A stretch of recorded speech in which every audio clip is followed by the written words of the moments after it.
Hola, soc la Mireia Borràs, dinamitzadora lingüística dels serveis lingüístics i estem ara fent-nos i xerrant una mica amb el grup de conversa de català-francès.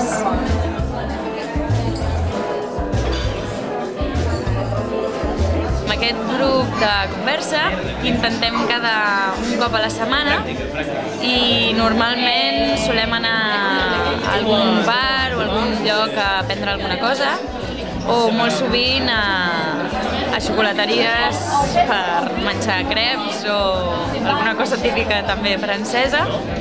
Normalment, bé, ells són estudiants i venen de diverses facultats en aquest grup, tant filologia com medicina.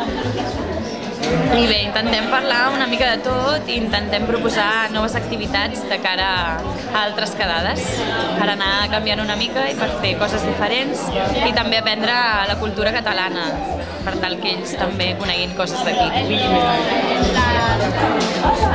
Soc Lluís, tinc 22 anys, estudio a la Facultat de Filologia de Barcelona.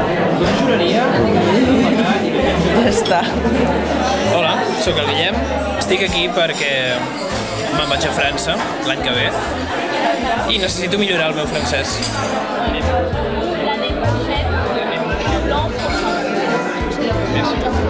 Bueno, jo em dic Margot i soc francesa i bueno, l'objectiu d'aquest grup de català era de parlar més català i intentar aprendre als altres el francès i crec que ha sigut réussit, no sé com es diu.